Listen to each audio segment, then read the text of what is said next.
morning, ladies. My name is Brittany Blumenthal, and I do have two boys, Camden, who is 2.5, and Bennett, who's back there, who just turned a month old a few days ago.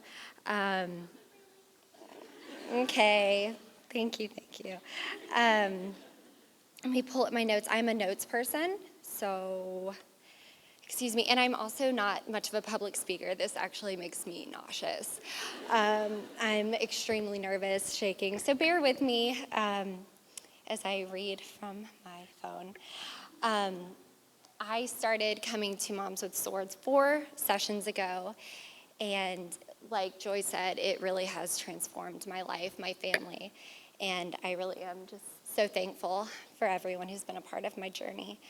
My oldest son is actually the reason I started coming to Moms with Swords. I shared my testimony after my first session and mentioned that I found out about this Bible study, insert Joy's long description, not a Bible study, while I was scrolling through Facebook with a terrible 3-day mental, emotional, and physical hangover.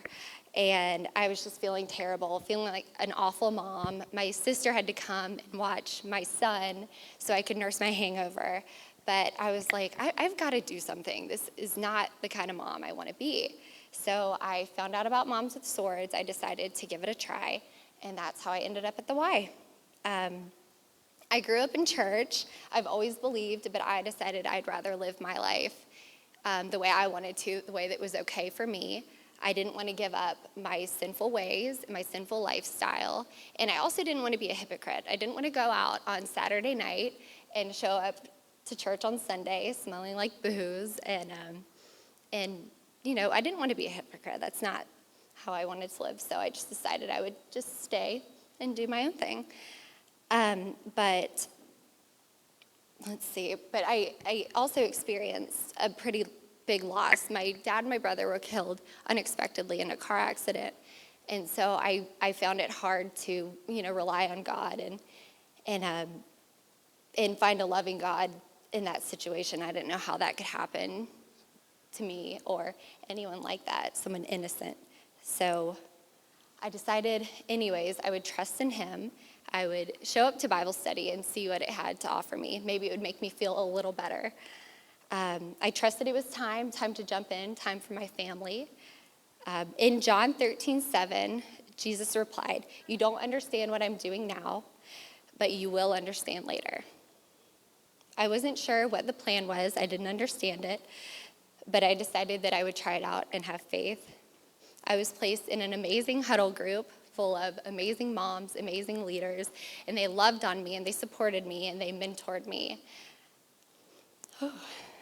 I continued coming to the Bible study, reading the chapters, listening to Joy and her message, and looking up to the other moms and listening to what they had to say. I felt God's presence every week, and I was loving it. My mom got me my first grown-up Bible, and I started really diving into the Word. I finally accepted that change was happening in my life, and I talked to everyone about it. My family, my friends, my mom, my sisters, my father-in-law. I knew I wasn't perfect and that I would stumble, but I knew it was okay because God's plan led me to this Bible study for a reason. This group of women has really helped transform my life. For almost 2 years now, I've seen my family transform under this plan. Since attending Moms with Swords, my life has dramatically changed. I rededicated my life to Christ, and I've decided to put my relationship with him first, above all else, which has not only helped me, but my marriage. We joined a church. We go every week, not because we feel obligated, but because we actually like it. It's pretty fun. It's great. And then at first, my husband, Eric, he was very reluctant about this change. He was like, why should we fix something that's not broken? We have a great marriage. We're happy. Why are we going to throw a wrench in our plans and start waking up early on Sundays and go out of our way to change our already great marriage? But after some persuasion, he decided to go to church with me, and now he is truly the spiritual leader of our family. I've never been more in love with him. He really is just stepped up. He will, I'm exhausted. I'm exhausted. My son keeps me up all night. Brittany, we gotta pray. So even when I don't want to, we're praying. I might be half asleep, but we say our prayers. My son Camden, he comes home from school and from Sunday school reciting Bible verses. The other day, we brought our son Bennett home, and we were holding him, trying to calm him down. Camden, who's 2.5, put his hand on Bennett's head and said, "Through God, all things are possible." And I was just dying. He said Ephesians. It's not Ephesians, it's Matthew, but he's 2.5. He's 2.5. So he knows Ephesians. But he loves going to church, loves it here. He might not act like it, but he loves it. My mom also, the past few months, has rededicated her life to God, and she drives from Woodstock to Moms with Swords as much as she can. She's back there with my little guy. And my father-in-law grew up Jewish, had no relationship with God.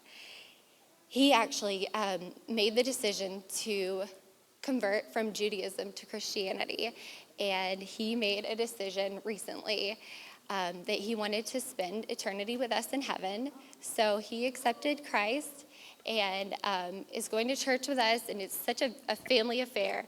Sunday mornings, church, arts for bagels. It's awesome, and we're all doing that together. And it's something that we all share now that we never have before.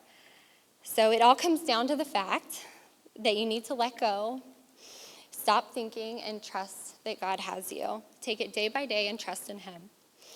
So I really am just so thankful for this amazing group of women who have loved on me and supported me through this transition and have been amazing mentors for me.